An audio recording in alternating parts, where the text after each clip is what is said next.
MCR Pure Cotton Club, formals and casual shirts. No compromise. Unga side liyo, enga side liyo. It's a GT promise. GT Holidays, South India's #1 travel brand. மணப்பெண்ணின் பிரத்யேகமான திருமணம் Vivaha Chennai silks. நன்னெறி என்பது வள்ளலார் காட்டிய கோடு என்னன்னா இந்திரிய ஒழுக்கம், கர்ண ஒழுக்கம், ஜீவ ஒழுக்கம், ஆன்ம ஒழுக்கம். இதுதான் சுத்த சன்மார்க்க சுகநிலை. சுத்த சன்மார்க்க சுகநிலை என்பது பக்தி மார்க்கத்தில் வேற நிலை, ஆன்மீகத்தில் வேற நிலை, சுத்த சன்மார்க்க வள்ளலார் காட்டிய அருள்நெறியில் வேற நிலை. அது ஜீவகாரணியம். அந்த அருள் பெருஞ்சது எங்கே இருக்குன்னா கருணை வடிவத்தில் இருக்கு. ஒரு மனிதன் உள்ளத்தில் யார்கிட்டலாம் காரியம் இருக்கோ, காருண்யம் இருக்கோ, அந்த காருண்யம் தான் அருள் பெரும் ஜோதிங்கிறார்.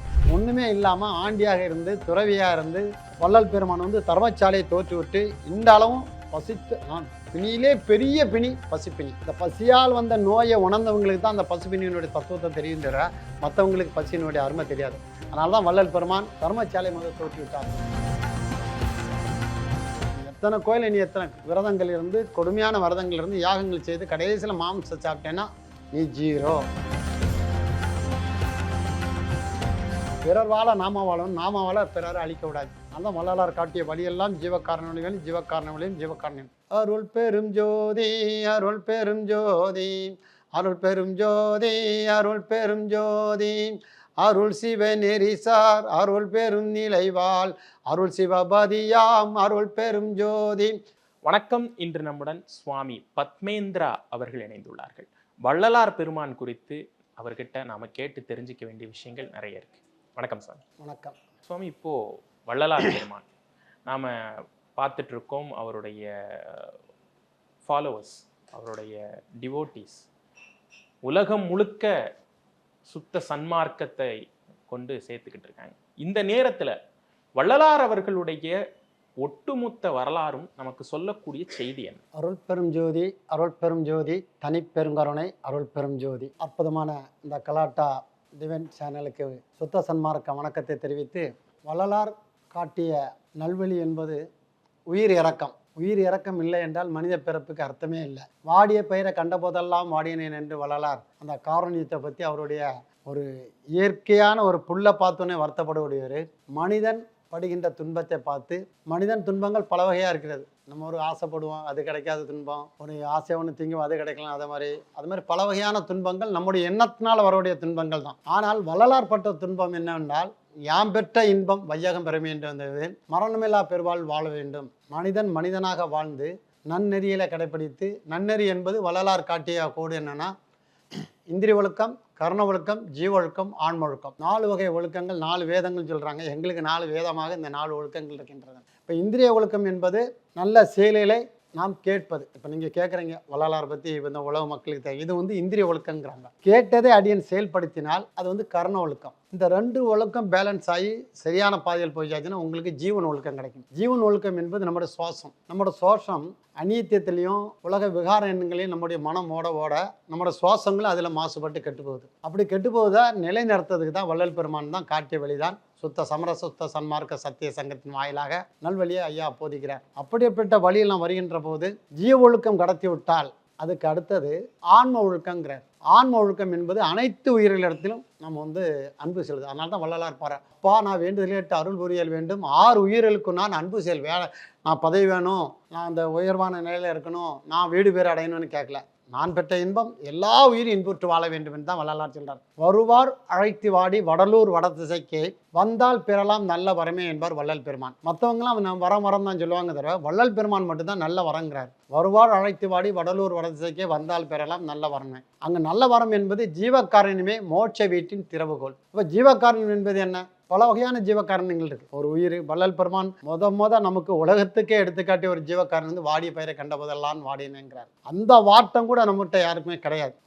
ஒரு ரோட்டில் போகிறோம், நம்ம தெருக்கடையில் போகிறோம், நிறைய மாംസ கடைகள் இருக்குது, ஆடை வெட்டுறான், கோழி வெட்டுறான், அதை பார்த்தாலும் நமக்கு உயிரிறக்கம் வருதா? வராது. ஆனால் வள்ளலார் உடல் நடுங்குங்கிறார். அந்த ஆடு பலிகளோ இல்லை கோயிலில் உயிர் பலிகள் விடுவதை பார்த்து உள்ளம் அஞ்சும் நடுங்குதுங்கிறார். ஐப்புலங்களான அந்த புலங்களே அதை பார்த்து பயப்படுறான். அப்படிப்பட்ட இயற்கையான ஜீவகாரணம் அதான் வள்ளலார் அருள் பெருஞ்ச அகவல் அழகாக சொல்வார். எங்கே கருணை இயற்கையில் உள்ளன அங்கே விளங்கிய அருள் பெரும் சிவமே என்பார் வள்ளல் பெருமான். இந்த கருணை என்பது இயற்கையிலே வரணும். இப்போ உங்களுக்கு எப்படி ஞானம் கிடைச்சிது, உங்களை விட இயற்கையிலே, அது இயற்கையில் நம்ம ஜின்னிலே நம்முடைய பிறவி ஆன்மானுடைய புண்ணியத்தில் அவருடைய பாக்கியம்.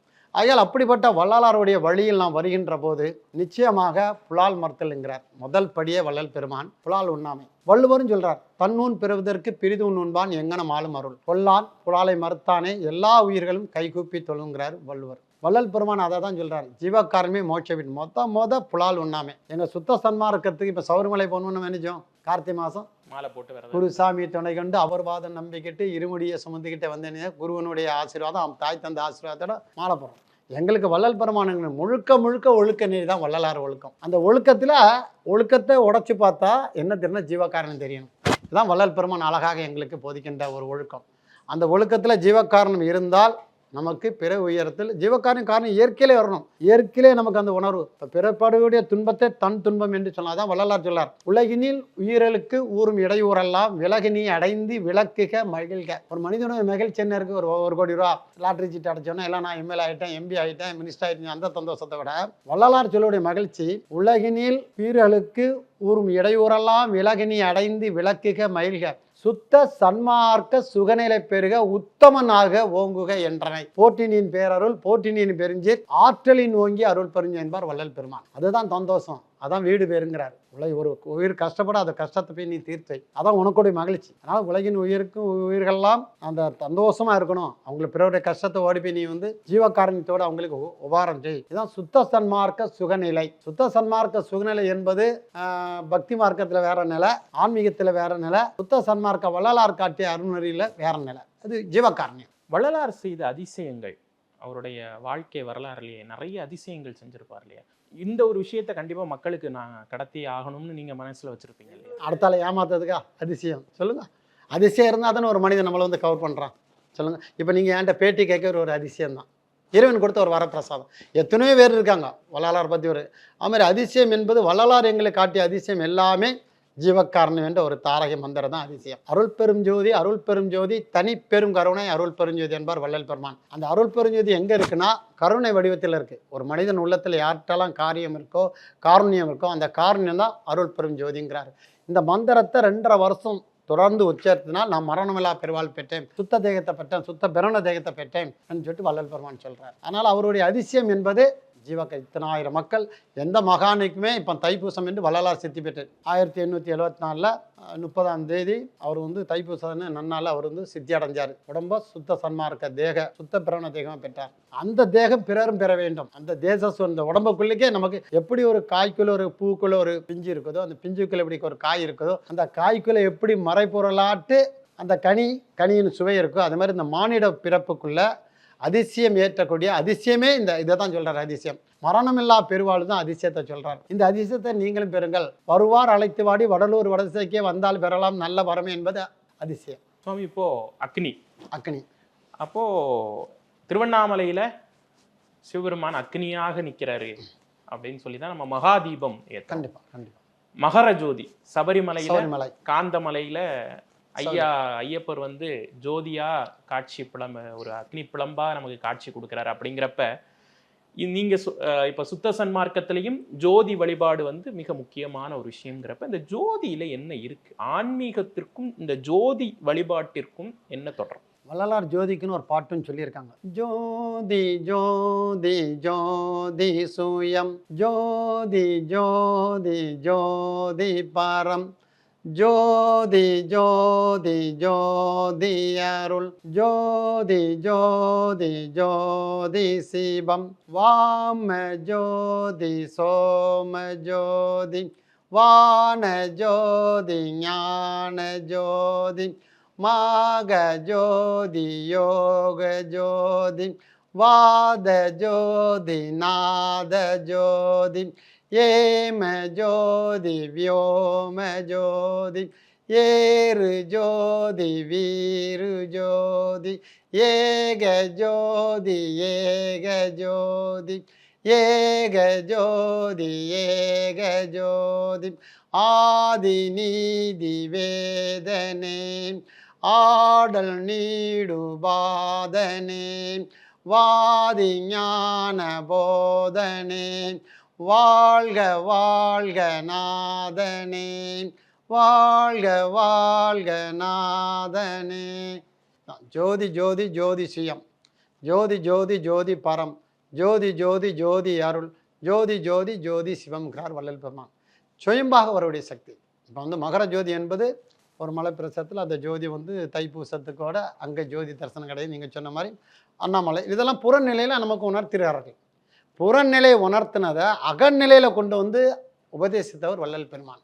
அகத்தில் நீ ஜோதியை காணும். ஏக ஜோதி ஏக ஜோதினா உன்னுடைய நற்குணங்கள். ஜோதி என்பது நல்ல சிந்தனைகள், நல்ல செயல்பாடுகள், நல்ல உணர்வுகள், நல்ல ஆற்றல்கள். இதுதான் ஜோதி. அந்த ஜோதி உணர்ந்தாதான் நமக்குள்ள அசுத்த இடைகளை பின்கலைன்னு இருக்குது. சூரிய நாடி சந்திர நாடி நமக்கு இருக்குது, நடுகலைன்னு ஒன்று இருக்குது. அப்போ சூரிய நாடி வந்து கீழ் நோக்கும், சூரிய நாடி சந்திர நாடி கீழ் நோக்கும், சூரிய நாடி மேல் நோக்குன்னு சொல்கிறாங்க. இந்த நாடியில் மாதிரி நம்மளுடைய செயல்பாடுகளுடைய மேல் நோக்கி கீழ் நோக்கு இருக்குது. இப்போ அந்த பஞ்சபூதங்களுக்கு ஒவ்வொரு தலங்கள் நீங்கள் சொன்ன மாதிரி வாயு வந்து காலஸ்தி, அக்னி இருக்குது, சிதம்பரம் இருக்குது, ஆகாயம் இருக்குது, எல்லாமே இருக்குது. ஆகையால் இப்படிப்பட்ட தலங்களுக்கு நம்ம போனாலும் எல்லாமே அண்டத்தில் இருக்குது, பிண்டத்தில் இருக்குது, பிண்டத்தில் இருப்பது அண்டத்தில் இருக்குன்னு சொல்லியிருக்காங்க. இன்னொன்று முன்னோர்கள் என்ன சொல்கிறாங்க, கண்டவர் விண்டதில்லை, கண்டவர் விண்டதில்லை, விண்டவர் கண்டதில்லை. இவன் சொல்கிறான் நான் கண்டேன் அது காணாதவன்னு சொல்லிட்டு சான்றோருடைய வாக்கு. ஆகையால் வள்ளலாருடைய அந்த ஜோதி வந்து என்னன்னா சுத்த ஜோதி. அதான் சோதி ஜோதி ஜோதி சுயம். அந்த சுயமான ஜோதி நம்முடைய ஆன்மா வடிவத்தில் இருக்குது. அந்த ஆன்மாவுக்கு நம்ம தரிசிக்கணும்னா நமக்கு நெகிழ் வேணும். அதான் தான் வள்ளல் பெருமான் உண்மையான ஜோதி, சத்திய ஜோதி, சத்தியஞான சபையில் 7 திரை விளக்கி வள்ளல் பெருமான் நமக்கு அருளாட்சி புரிகின்றாங்க. தரிசனத்தை தர வச்சு நமக்கு தைப்பூச பெருவிழா நடத்துகிறாங்க. தைப்பூச திருவிழாவில் 7 வகை திரை இருக்குது. கருப்பு திரை, நீலத்திரை, பச்சைத்திரை, செம்மைத்திரை, பொன்மைத்திரை, வெண்மைத்திரை, கலப்பு திரைன்னு 7 வகை திரை. அந்த 7 திரை விலகிவிட்டால் அந்த ஜோதியை நம்ம காணலாம்.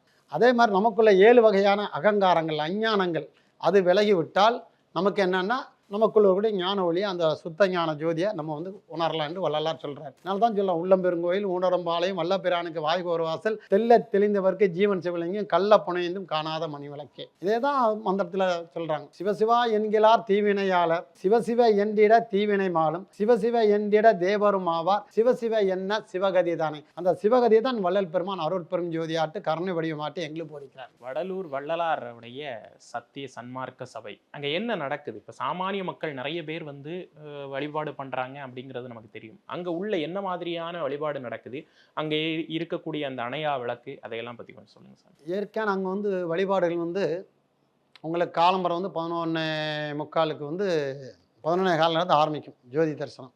மெயினாக தர்மசாலை, வள்ளல் பெருமான் தர்மசாலை தான் நமக்கு வந்து வைகாசி 11 தர்மசாலை, வைகாசி 14 தர்மசாலை. இப்போ எவ்வளோ அன்னதான திட்டங்கள் இப்போ அரசியல் கொண்டு வந்தாலும் அந்த காலத்தில் ஒன்றுமே இல்லாமல் ஆண்டியாக இருந்து துறவியாக இருந்து வள்ளல் பெருமான் வந்து தர்மசாலையை தோற்று விட்டு இந்த அளவும் பசித்து, பிணியிலே பெரிய பிணி பசிப்பிணி. இந்த பசிப்பிணி, இந்த பசியால் வந்த நோயை உணர்ந்தவங்களுக்கு தான் அந்த பசிப்பிணியினுடைய தத்துவத்தை தெரியும் தவிர மற்றவங்களுக்கு பசியினுடைய அருமை தெரியாது. அதனால தான் வள்ளல் பெருமான் தர்மசாலை முதல் தோற்றி விட்டார்கள். வைகாசி 11 தர்மசாலை தோற்று சத்தியஞான சபையை வந்து ஜோதியை உள்ளே வச்சு வருகின்ற மக்களுக்கு புறநிலையில் ஜோதியை காணிச்சு அகஜோதியை உணர்த்துக்காக தான் தைப்பூசத்துக்கு வடலூரில் அந்த வழிபாடு காலை 11 மணிக்கு இரவு 7:15 மணிக்கு அங்கே நடைபெறுகிறது. எங்கள் நித்திய பூஜை, அது நித்திய பூஜை. மற்ற கோயிலை மாதிரி அபிஷேகம் ஆராதனை என்பது கிடையாது. பேசாமே இருக்கணும், அமைதி. இந்த அமைதிக்காக தான் எல்லாருமே வாழ்ந்துட்டுருக்கோம். இந்த அமைதியை தேடி தான் எல்லாரும் ஓடிட்டுருக்கோம். இந்த அமைதி எங்கே இருக்குன்னா புறநிலையில் இல்லை, அகநிலையில் இருக்கு. போதும் என்ற மனமே பொன் செய்யும் மனம் என்பார்கள். மனமதி செம்மையானால் மந்திரம் ஜெபிக்க வேண்டாங்கிறாங்க. இப்போ மனதை செம்மைப்படுத்துவதற்கும் நல்ல குணங்களோட நல்ல சிந்தனைகளோட ஒன்றை நீ உணர்வதற்கும் வள்ளலார் கண்ட நெறி போதித்த ஒரு உண்மையான சத்திய வழி வந்து வடலூரில் அந்த வழிபாடு நடந்துட்டு கொண்டிருக்கேன். மற்றபடி வித்தியாசமான மற்ற கோயிலை மாதிரி அர்ச்சனை கிடையாது, அபிஷேகம் கிடையாது, ஒன்று. எல்லாரும் அந்த இடத்துல வந்து எத்தனை ஆயிரம் வயது வந்தாலும் இருந்து தியானம் பண்ணியாச்சுன்னா, தியானம் என்பது உன்னுடைய மனதை அமைதி நிலை பெறுத்த தான் தியானம், வேற ஒன்றும் கிடையாது. அந்த நிலை பெறக்கூடிய ஒரு மார்க்கத்தை தான் வள்ளல் பெருமான் எவ்வழி மெய்வழி என்பன ஆகமம் அவ்வழி எனக்கருளே அருள்பதி என்பார் வள்ளல் பெருமான். இவ்வளோ நீ என்ன இருந்தாலும் ஒழுக்க வேணும், உணவு ஒழுக்க வேணுங்கிறார்.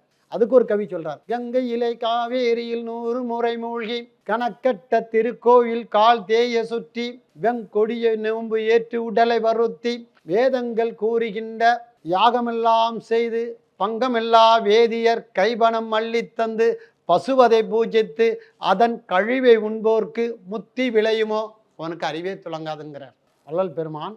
நீ எத்தனை கோயில், நீ எத்தனை விரதங்கள் இருந்து கொடுமையான விரதங்கள் இருந்து யாகங்கள் செய்து கடைசியில் மாம்சம் சாப்பிட்டேன்னா நீ ஜீரோ, மோஷனம் கிடைக்காது, அறிவு துளங்காது, ஜீவ அறிவு வந்து ஜீவ அறிவு முத்தறிவாக மாறாதுன்னு சொல்லிட்டு வள்ளலார் போதிக்கிறார். வள்ளலார் வாழ்ந்த இடம் வந்து வடலூர் தர்மசாலை சத்தியஞான சபை. அவர் பிறந்தது மருதூர். 1823 அக்டோபர் 5 பிறந்தார். அவர் சித்தி பெற்ற 1874 சித்தி பெற்றார். சித்தி பெற்ற இடம் வந்து மேட்டுக்குப்பம் சித்தி வளாகம் என்று. அங்கே தான் தைப்பூசத்துக்கு ஜோதி தரிசனம் முடிஞ்சு 3வது நாள் அவருடைய திருவரை, அவர் எங்கே போய் காப்பீட்டு கொண்டாரோ அவருடைய திருவரை உடனே சொர்ணதேகமாக மாறின இடத்த வந்து தைப்பூசத்துக்கு அன்னைக்கு 3ஆம் நாள் அந்த கதவு மத்தியானம் 1 மணிக்கு திறக்கப்பட்டு மாலை 6 மணி வரை தரிசனம் பொதுமக்களுக்கு ஜன்னலோடு தான் பார்க்க முடியும், தவிர உள்ளே யாரும் அலோடு கிடையாது. அதை தரிசனம் பண்ணுவாங்க. அது ரொம்ப விசேஷம். இன்னும் நற்கருங்குழி வந்து வள்ளல் பெருமான் வந்து 9 ஆண்டுகள் கருங்குழியில் இருந்திருக்காங்க. அங்கே தான் விளக்கில் தண்ணீரால் விளக்கிறது அதிசயம்லாம் நீங்கள் கேட்ட அதிசயம். அதுதான் அதிசயம்னு சொல்லுது. எங்களுக்கு தெரிஞ்ச அதிசயம் அதுதான். எங்களுக்கு மற்றபடி மெச்சூரிட்டி அடியாருக்கெல்லாம் ஜீவகாரணியம் தான் இது. அதனால் விளக்கில் நீரில் தண்ணி ஊற்றி எரிச்ச இடம் அதிசயம். அந்த ஒரு அதிசயம். என்ன நிறைய அதிசயம் பண்ணியிருக்காங்க. இரும்பை பொண்ணாக்கியிருக்காங்க, எண்ணற்ற அற்புதங்கள் நடத்தியிருக்கு. பாம்பு வந்து தலை பாம்பு இதாகி பசுமாக இருக்குது. அப்படிப்பட்ட எண்ணற்ற அற்புதங்கள் வள்ளற்பெருமான் பிறந்தாலும் சுத்த சன்மார்க்கத்தில் அதிசயத்துக்கு பின்னாடியும் அற்பத்துக்கு பின்னாடியும் போவார்கள். அது அற்பம், அதெல்லாம் ஒன்றுமே இல்லை. உங்களை நீங்கள் நேசிங்க, ஜீவகாரணத்தோடு வாழுங்கள் என்று வள்ளலார் போதிக்கிறார். மருதூர் நம்ம அங்கே எங்களுக்கு அங்குள்ள புண்ணியஸ்தலங்கள் வந்து மருதூர் வள்ளலார் பிறந்த திருத்தலம், அவதரித்த திருத்தலம். 2வது வந்து தர்மசாலை வடலூர், சத்தியஞான சபை வடலூர். கருங்குழி அந்த இடத்து வள்ளலார் 9 ஆண்டுகள் வாழ்ந்து தவம் பண்ணி நிறைய திருவற்பா எழுதின இடம் கருங்குழி. அதுக்கு அடுத்தது மேட்டுக்குப்பம் சித்தி வளாகம், வள்ளலார் சித்தி பெற்ற இடம். இந்த 4 ஸ்தலம் தான் எங்களுக்கு சுத்தசாரமாக விளையறதுக்கு எங்களுக்கு அருள் தருகின்ற, எல்லா விதங்களையும் உணர்த்துகின்ற, அருளை கசிந்தி வாரி வழங்குகின்ற திருத்தலமாக அமைந்துள்ளது வடலூர் பெருவெளி, கடலூர் மாவட்டத்தில். சாமானிய மக்கள் இன்னும் நிறைய பேர் வந்து வள்ளலார் வழிக்கு வரணும் அப்படிங்கிறதுக்காக நீங்கள் சொல்லக்கூடிய விஷயம். வள்ளலார் என்ன சொல்ல, நீ ரொம்ப ஒன்றும் கஷ்டப்படாது, வெறும் இந்த மந்திரத்தை மட்டும் உச்சரி. அருள் பெருஞ்சோதி அருள் பெருஞ்சோதி தனிப்பெருங்கருணை அருள். நானும் சாமானிய மக்கள் தான். என்ன நான் பேசினாலும் சாமானியான தான் பேசுகிறேன். நான் ஒன்றும் கண்டதில்லை, ஒன்றும் உணரலை. ஆனால் வள்ளலார் என்ன, நான் படும் பாடு சிவனே உலகிர் நவிலும் பஞ்சுதான் படுமோ சொல்லத்தான் படுமோ என்னத்தான் படுமான்ங்கிறார். அந்த ஆன்மீக மார்க்கம் என்பது வேற. வள்ளலார் தவம் சித்தி உடம்பை வந்து சித்தி பெற வைக்கிறார். எப்படி ஒரு காயினுடைய தன்மை கனியாக மாறுதோ, அப்போ காயினுடைய தன்மையெல்லாம் அழிஞ்சு தான் கனித்தன்மை வருது. அதே மாதிரி நம்ம உடம்புல உள்ள நிலைகளெல்லாம் மாற்றுகின்ற போது பல உடல் உபத்திரைகள் அதெல்லாம் கடந்து தான் இந்த நிலை வரும்போதும். அதனால தான் வள்ளலார் வந்து தெளிவாக சொல்கிறார், சான்றோர்களோட அறனறிந்து வள்ளுவர் சொல்ல, அறனறிந்து மூத்த அறிவுடையோர் கேண்மை திறனறிந்து தேர்ந்து கொள்ளல், நல்லவர்களோடு சேர்ந்துரு. அதனால தான் வள்ளல் பெருமான் அழகாக ஒரு பாட்டில் சொல்லுவார், நன்னாளும் கடந்த ஒளீர் ஞான சபாபதியே பொன்னாரும் சபையாம் அருள் பூரண புண்ணியனே என்னால் ஆவதொன்றும் உனக்கில்லை எனினும் என் தாய் உன்னால் வாழுகின்றேன் எனக்கு உண்மை உரைத்தருளே நன்னாளும் கடந்த ஒளீர் ஞான சபாபதியே.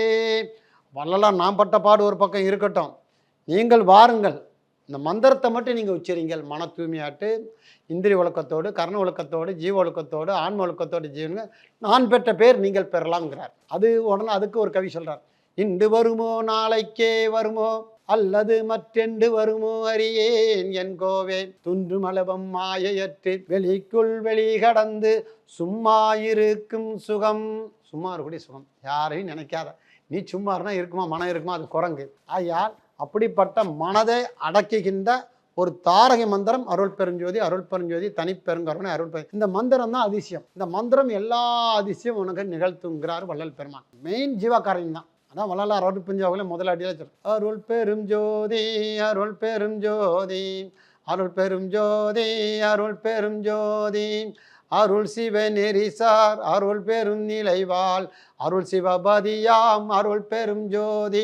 சிவம் என்றாலே பதிதான், பதி என்றாலே ஒளிதான், ஒளி என்றாலே கருணை தான். அந்த கருணை கண்டவர் வள்ளல் பெருமான். அவ்வழியில் இப்போ லட்சக்கணக்கான மக்கள் வள்ளலாருடைய வழியில் வந்தால் தான் உலகம் சமநிலை பெறும். ஏன்னா நீங்கள் உங்களுக்கே தெரியும், நீங்கள் மீடியாவில் உள்ள ஆள் என்னென்ன உலகத்தில் என்னென்ன அதிசயங்கள் நடக்குது, தவறான அதிசயங்கள் அதிசயம்தான், என்னென்ன கொடுமைகள் கொடூரங்கள்லாம் நடக்கின்ற இதெல்லாம் மாற வேண்டும் என்றால் வள்ளலார் கற்பித்த சாகா கல்வி என்ற வள்ளலாருடைய அருமையான அற்புதமான தத்துவங்களை உணர்ந்தால்தான் மனிதன் மனிதனாக வாழ முடியும். சாமானிய மக்கள் கூட வந்தாலே அந்த கருணை என்ற உணர்வு நம்ம உள்ளத்தில் உதயமாயிட்டாலே நாம் பிழை செய்ய மாட்டோம், தப்பு செய்ய மாட்டோம். பிறர் வாழ நாம வாழணும், நாம வாழ பிறரை அழிக்க விடாது.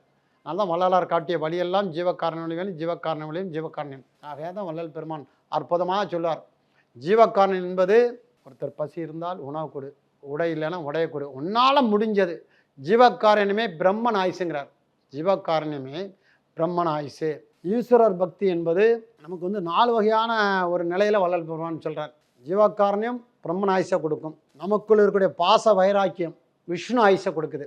ஈஸ்வரர் பக்தி ருத்ரன் ஆயுசை கொடுக்குது. இந்த 3 கரெக்டாக இருந்ததுன்னா நமக்கு என்ன கேட்டோம்னா பிரம்ம ஞானத்தால், பிரம்ம ஞானம்னு ஒன்று இருக்குது, வள்ளலார்னு போதிக்கிறார். பிரம்ம ஞானத்தால் சொர்ண தேகம் பெற்று கடவுள் மயம் ஆகலாம். வள்ளலாருடைய அதிசயம், நீ மனிதனாக இருக்கிற, நீ நல்லவனாக மாறிவிட்டால் நீ கடவுளாக மாறலாம். நீ கடவுள் கிடையாது, கடவுளாக மாறலாம். அப்போ கடவுள் என்ன செய்யும்? சாத்தானா? கடவுளுடைய நற்குணங்கள் என்னது? பிறருக்கு நன்மை. இப்போ ஆறு ஓடுது, நதி ஓடுது. நதி கடவுளோடு சேர்ந்து விட்டால் அது என்ன சொல்லுவோம்? கடல் தான் சொல்லுவோம், நதின்னு சொல்ல மாட்டோம். அதே மாதிரி நம்முடைய மானிட பிறப்பில் வாழ்கின்ற போது அந்த மகான்களோடய நம்ம ட்ராவல் பண்ணி அந்த வழியிலே நடந்தோன்னா நாளைக்கு நம்மளையும் மனிதனை தெய்வமாக கையெடுத்து கும்பிடுவார்கள். வள்ளலார் குறித்து பேச ஆரம்பிச்சா பேசிக்கிட்டே இருக்கலாம். இவ்வளவு நேரம் அரிய பல கருத்துக்களை மக்களுக்கு எடுத்து சொன்னதற்கு உங்களுடைய நேரத்திற்கும் கருத்திற்கும் ரொம்ப நன்றி. ரொம்ப நன்றி. இந்த கலாட்டா சேனல் வழியாக, டிவைன்ஸு சேனல் வழியாக வள்ளலார் இந்த நேரத்தில் வருகின்ற 155 தைப்பூசம் வருகின்ற பிப்ரவரி 1ஆம் தேதி தைப்பூசம் வருகிறது. 2026 ஜனவரி பிப்ரவரி 1. அந்த நேரத்தில் அடியனை கூப்பிட்டு வள்ளலாருடைய கருத்து இப்படிப்பட்ட ஒரு சேனலில் வள்ளலாருடைய கருத்து மக்களும் நல்வழியில் வருகின்ற ஒரு மார்க்கத்தை எங்களால் பேச வச்சு 4 பேர் கேட்குவதற்கும் வழிவகுத்த கலாட்டா டிவைன்ஸு சேனல் ஐயா விவேக் அவர்களுக்கும் மற்றபடி இந்த நிகழ்ச்சியில் கலந்து கொண்ட அத்தனை நிறுவனர்களுக்கும் என்னுடைய சுத்த சன்மார்க்க வள்ளலார் திருவுருளால் வணங்கி வாழ்த்துக்களை தெரிவித்து மலர்கின்றேன். அருள் பெரும் ஜோதி, அருள் பெரும் ஜோதி, தனிப்பெருங்கருணை அருள் பெருஞ்சோதி, கன்னியாகுமரி மாவட்டம் நாகர்கோவில் ஆதிமகா சாது தவதிரு சுவாமி பத்மேந்திரா. நன்றி, வணக்கம், அருள் பெருஞ்சோதி. நன்றி sir. MCR Pure Cotton Club, formals and casual shirts. No compromise. உங்க சைடுலயும் எங்க சைடுலயும். It's a GT promise. GT Holidays, South India's #1 travel brand. மணப்பெண்ணின் பிரத்யேகமான திருமணம் விவாஹா சென்னை சில்க்ஸ்.